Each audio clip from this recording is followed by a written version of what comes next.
ఆడవాళ్ళకి కావాల్సింది ఏమిటి అసలు? ఏమిస్తే ఆడవాళ్ళు సంతోషంగా ఉంటారు? అసలు ఏమేమి అవసరం ఆడవాళ్ళకి, ఏం కావాలి అనేది ఎవ్వరికీ తెలియకుండా ఉంది. పూర్వం ఒక రాజ్యంలో ఒక రాజు ఉన్నారు. ఎలా ఉండేదంటే, రాజుకి ఏదైనా సమస్య వస్తే, సమస్య అంటే ఇంట్లో ప్రాబ్లమ్స్ అని కాదు, ఒక క్వశ్చన్ అనమాట, ఒక ప్రాబ్లం అంటారు కదా, క్వశ్చన్. ఆ ప్రశ్నకి జవాబు మంత్రుల్ని, దగ్గరున్న వాళ్ళని అడిగేవారు. శ్రీకృష్ణదేవరాయలు కూడా అలాగే మన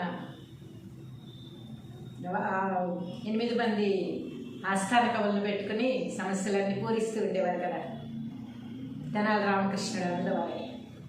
అలాగే రాజులు తనకు వచ్చిన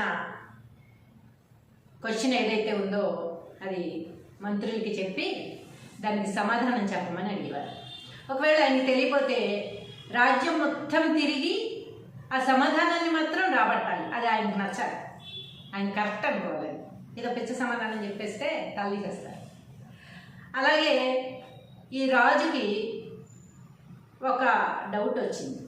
బాబు, ఆయన భార్యతో ఎన్ని తిప్పులు పడ్డారో ఏమో, ఎన్ని ఇచ్చినా సంతోషం లేదో ఏమో తెలీదు. అయితే మంత్రి గారి దగ్గరికి వచ్చి, ఏమండి, ఆడదానికి కావలసింది ఏమిటి అసలు? ఆడవాళ్ళని హ్యాపీగా ఉంచాలి అంటే వాళ్ళకి ఏం కావాలి, ఏమి ఇవ్వాలి అని అడుగుతారు. ఈ మంత్రి గారు బెక్కమొహం వేస్తారు. ఎందుకని ఆయనకి తెలియదుగా, ఆయన ఎన్నో సర్విధాలు ప్రయత్నిస్తారు, కానీ ఒక మనిషిని సంతోష పెట్టడం అనేది మాటలు కాదుగా. అందుకని ఏం చేస్తారంటే, రాజుగారు రాజ్యం మొత్తం తిరిగి ఈ ప్రశ్నకి సరైన సమాధానం తీసుకురండి,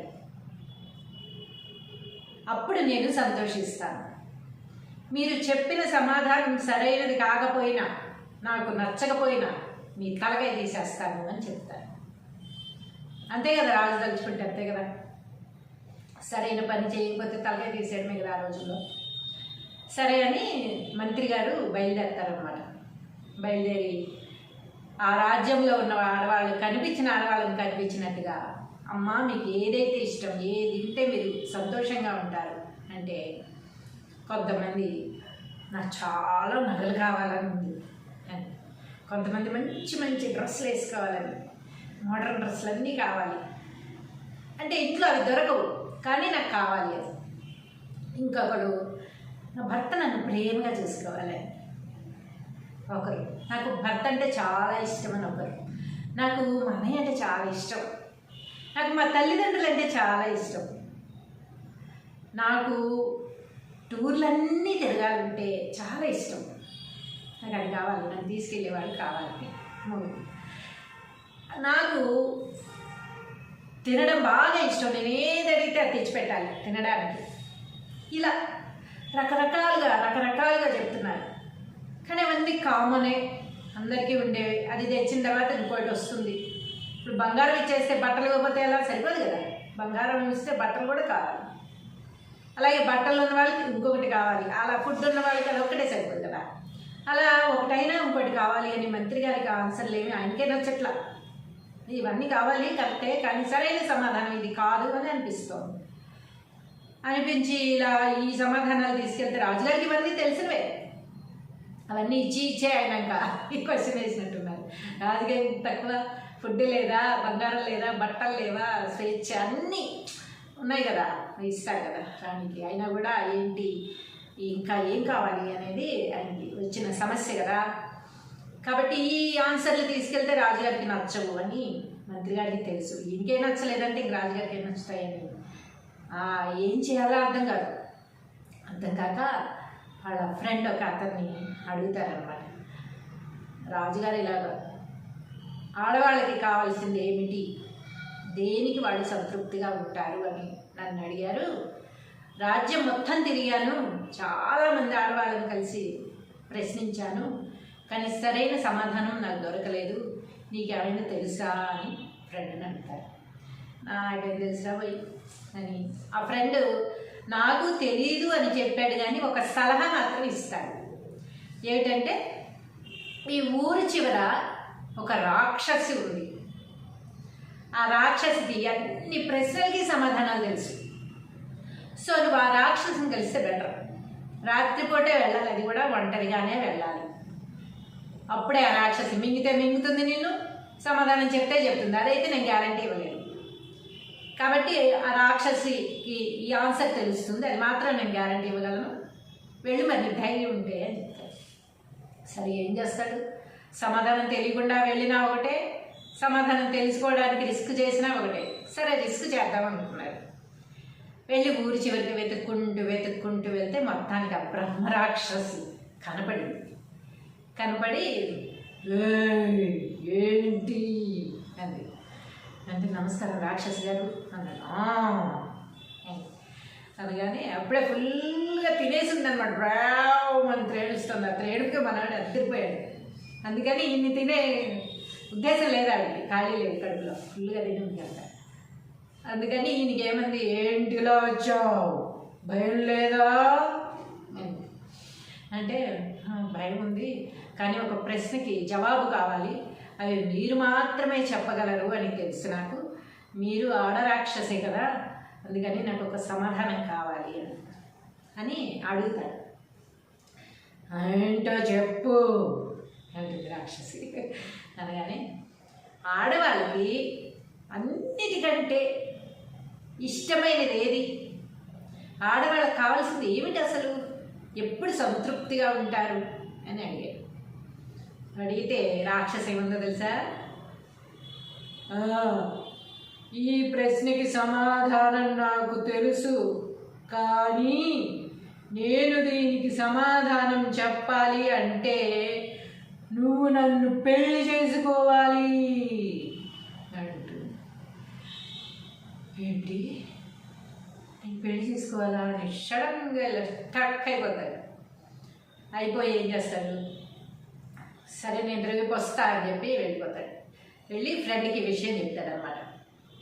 ఆ రాక్షసికి ఆన్సర్ తెలుసు, కానీ నన్ను పెళ్లి చేసుకోమని అడుగుతుంది.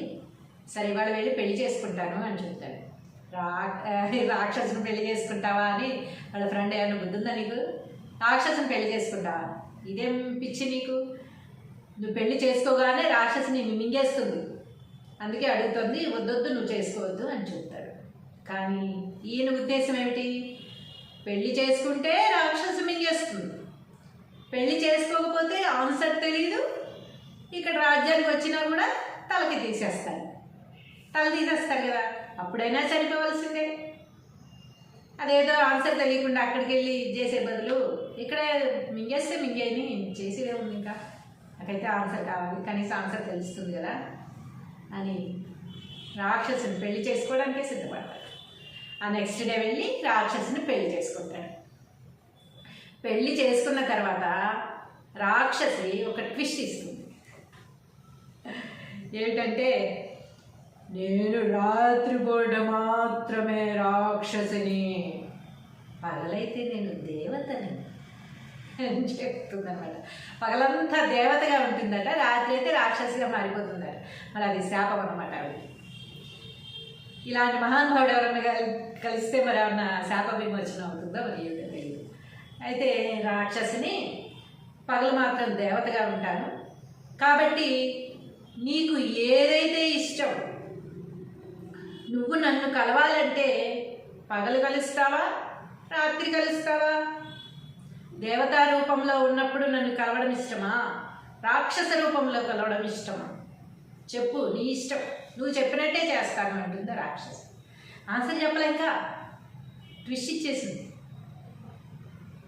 ఏం చేస్తాడైనా సరే, ఆయన పెళ్లి చేసుకుంది ఇష్టంగానా, ఏం కాదు కదా, ఆన్సర్ కోసం చేసుకున్నాడు. కాబట్టి ఆయన ఏం చెప్పాడు, నాకు ఎలాగైనా పర్వాలేదు, నీ ఇష్టం, నీ ఇష్టమే నా ఇష్టం, నీకు దేవతా రూపంలో ఉన్నప్పుడు కలవాలనిపిస్తే అప్పుడే నాకు చెప్పు, రాక్షస రూపంలో ఉన్నప్పుడు కలవాలనిపిస్తే అప్పుడే నాకు చెప్పు, అప్పుడే కలుగుతావు, నువ్వు ఎలా అంటే అలాగే, నీ ఇష్టమే, పర్వాలేదు అని అంట. దెబ్బకి రాక్షసి స్టన్ అవుతుందన్నమాట ఈ జవాబుకి. రాక్షసి దేవుడు అనగానే అవతల అతను కన్ఫ్యూజ్ అయిపోతాడేమో, భయపడిపోతాడేమో అనుకుంది. ఉంది. కానీ ఏమాత్రం భయం లేకుండా నీకే స్వేచ్ఛనిస్తున్నాను, నీ ఇష్టం అన్నాడు. వెంటనే రాక్షసి ఇదే జవాబు అని చెప్పింది. ఇదే జవాబా? ఏం జవాబు? అసలు ఏం అర్థం కాలేదు నాకు అంటాడు మంత్రి. అర్థం కాకపోవడానికి ఏముంది? నేను రాక్షసినైనా ఓకే, దేవతనైనా ఓకే అన్నావు, నాకు కావలసినంత స్వేచ్ఛనిచ్చావు. ఈ స్వేచ్ఛే ఆడవాళ్ళకి కావలసింది. నువ్వెంత బంగారం ఇచ్చినా, ఎన్ని బట్టలు కొన్నా నేను చెప్పినట్టే విను. నేను ఉండొచ్చున్న చోట ఉండు, నేను కూర్చోమంటే కూర్చోవాలి, నుంచోమంటే నుంచోవాలి అని స్వేచ్ఛ లేకుండా బంధించి ఉంచితే ఆడదానికి నరకప్రాయం. నువ్వు ఏమీ ఇవ్వకపోయినా కావలసినంత స్వేచ్ఛ ఇస్తే ఆడది నీ స్వేచ్ఛకు భంగం కలిగించకుండా ఉంటుంది. నువ్వు ఎక్కడికి వెళ్ళొచ్చినా ఏం చేసినా చక్కగా ఇంటికి వచ్చేసరికి అన్నీ అమర్చి పెడతావు. లేదా స్వేచ్ఛ లేకుండా ఆ రూమ్లోనే బంధిస్తే అబ్బాయి వస్తాడు బాబు ఇప్పుడు చెయ్యాలి అన్న ఫీలింగ్ ఉంటుంది.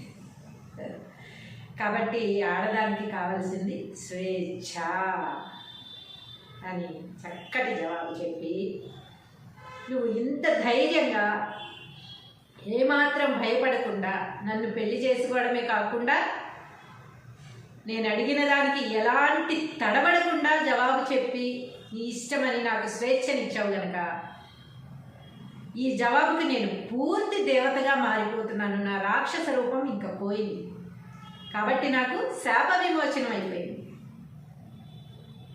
నీకు అద్భుతమైన వరాన్ని ఇస్తున్నాను. నువ్వు వెళ్ళిపోయి మంచి అమ్మాయిని చూసి పెళ్లి చేసుకుని సుఖంగా ఉండు. రాజ్యంలో కూడా నీకు మంచి పేరు ప్రతిష్టలు లభిస్తాయి. వెళ్ళిరా నాయన అని చక్కగా దీవించి పంపించి స్వేచ్ఛ ఎంత పని చేసిందో చూసారా? కాబట్టి ఆడవాళ్ళకి స్వేచ్ఛనివ్వండి. సరే అని ఆ జవాబు పట్టుకుని రాజ్యానికి వచ్చాడు. రాజ్యానికి వచ్చి జవాబు చెప్పాడు. రాజుగారు, ఆడదానికి కావాల్సింది స్వేచ్ఛ అంటే అద్భుతమైన జవాబు ఇచ్చావయ్యా అని చెప్పి అతను చక్కగా అతనికి సన్మానం చేసి బోలెడు ధనము బంగారం అన్నీ ఇచ్చి మంచి అమ్మాయిని చూసి పెళ్లి చేసి సుఖంగా ఉండు అని ఆయన కూడా దీవించాడు. చూసారు ఎంత లాభం వచ్చేసిందో. అదే ఈయన భయపడి రాక్షసి కదా అని పెళ్లి చేసుకోకుండా ఉంటే ఇవన్నీ వచ్చేవి కాదు, తల తీయబడేది. కాబట్టి ఆడవాళ్ళకి స్వేచ్ఛనివ్వండి. మీరు కూడా స్వేచ్ఛగా ప్రశాంతంగా మనశ్శాంతిగా ఉండండి.